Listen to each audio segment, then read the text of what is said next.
c'est avec grande émotion que je viens faire cette ultime vidéo, cette 29e vidéo, plus 3, plus 4.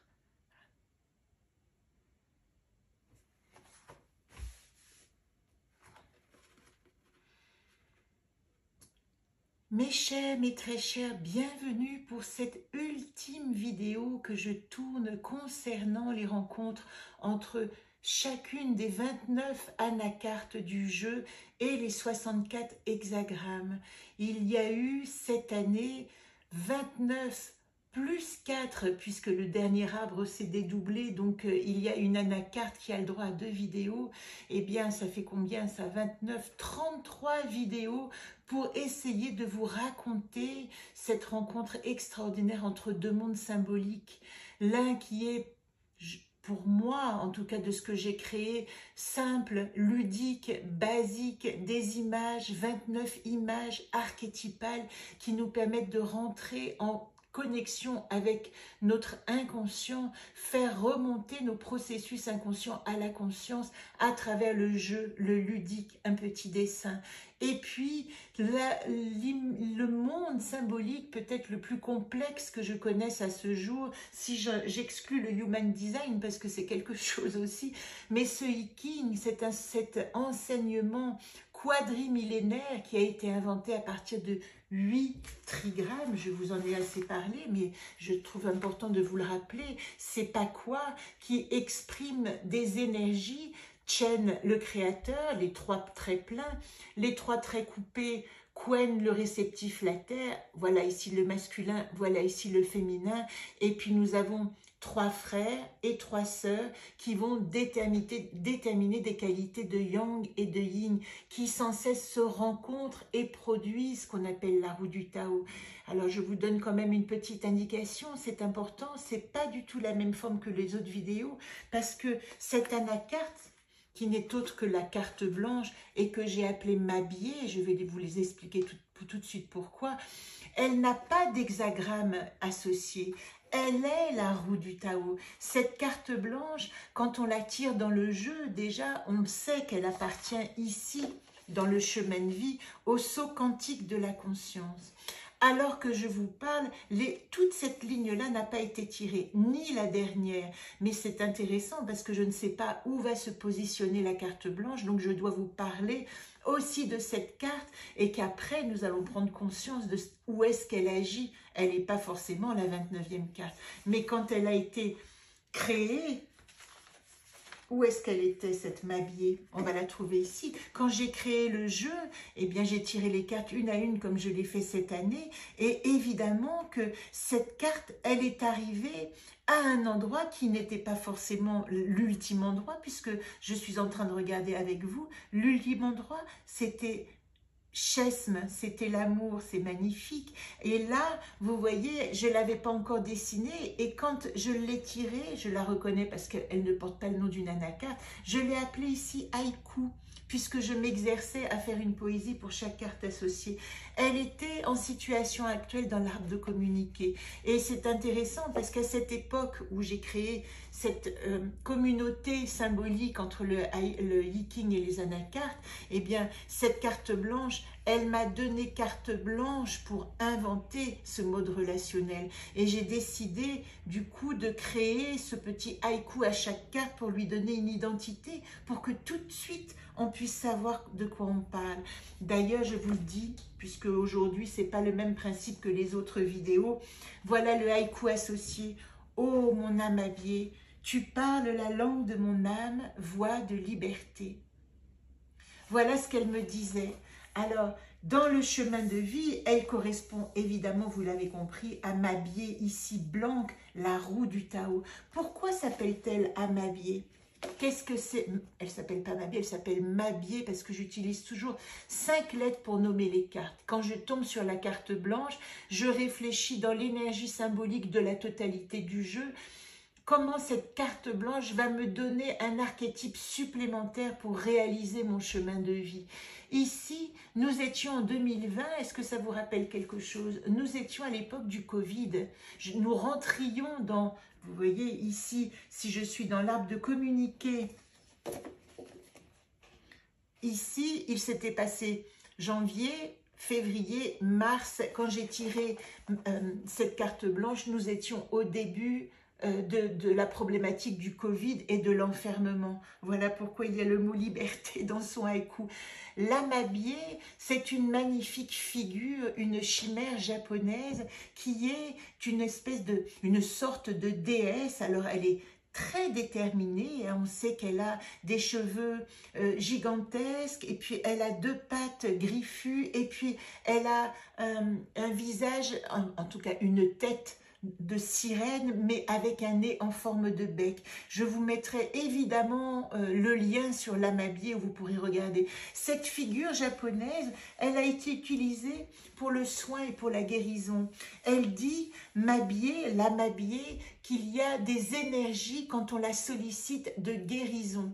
Et elle est devenue la carte blanche de ce jeu du Tao, la carte blanche de cette créature du fond des âges qui nous promet résurrection, transmutation, guérison et traversée du monde.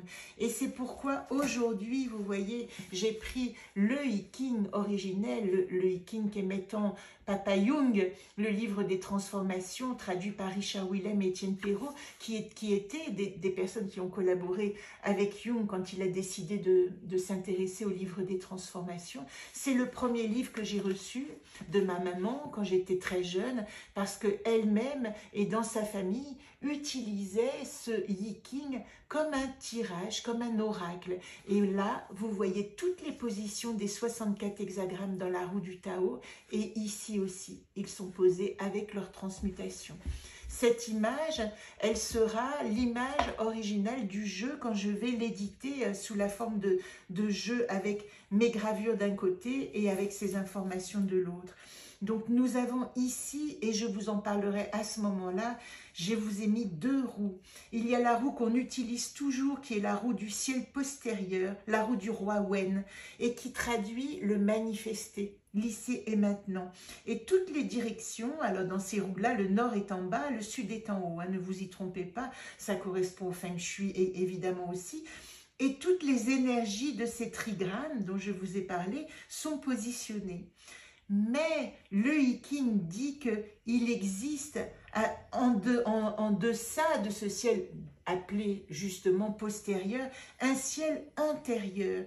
Et ce ciel intérieur est témoin ou témoigne des phénomènes qui vont se conceptualiser dans le ciel, tandis que le ciel postérieur se manifeste dans la matière. Qu'est-ce que ça veut dire? Il y a un ciel antérieur qui est prédictif. Si j'ai tiré cet hexagramme-là, c'est que le ciel antérieur me dit voilà de quelle situation non exprimée dans l'invisible il était question.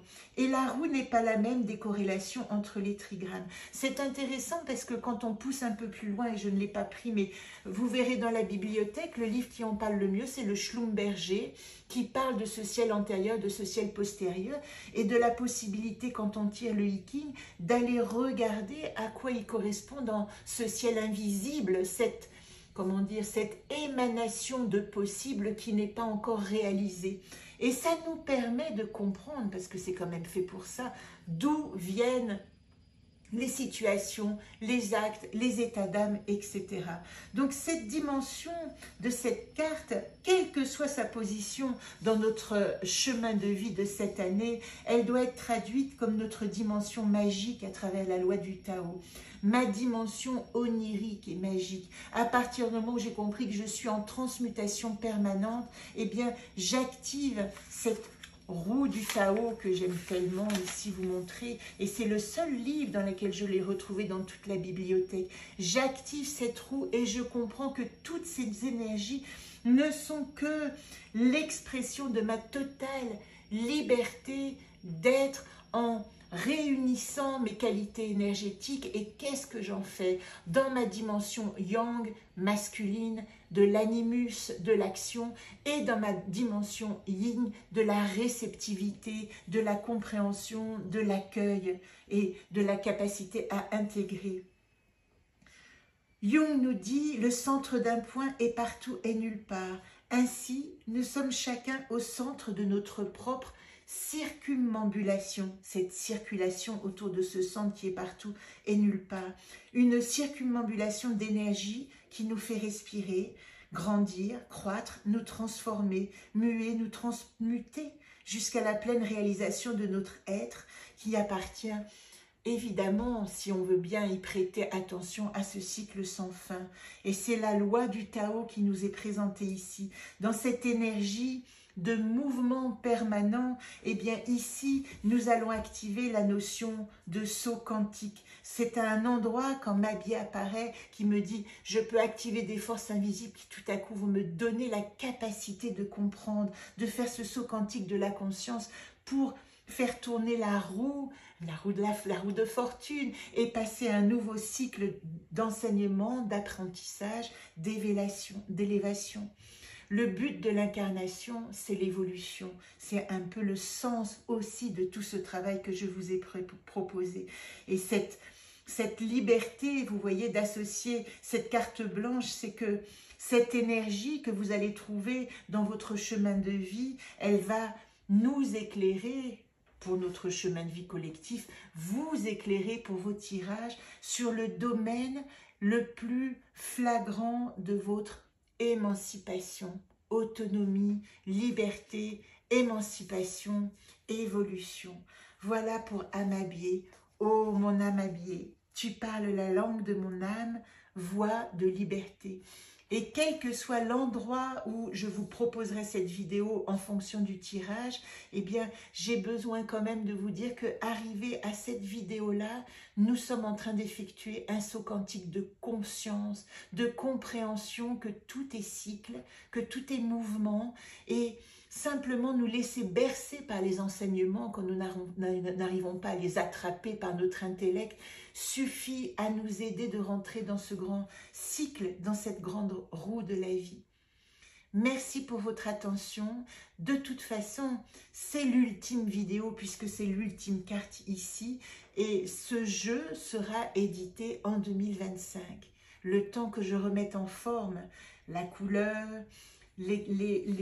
comment dire, le scan attentif des originaux, choisir la dimension du jeu. Est-ce que vous auriez aimé que ce jeu soit si grand, parce que je vais en faire très peu, hein, l'enseignement est si complexe. Est-ce que vous aimeriez avoir plutôt un jeu très grand que vous pourriez poser comme ça, comme des gravures, ou un peu plus petit comme le Solune, que vous pourriez aussi quand même transporter? C'est à suivre. Avec toute mon amitié, ma sororité et le mouvement de mon cœur vers une évolution commune, je vous salue.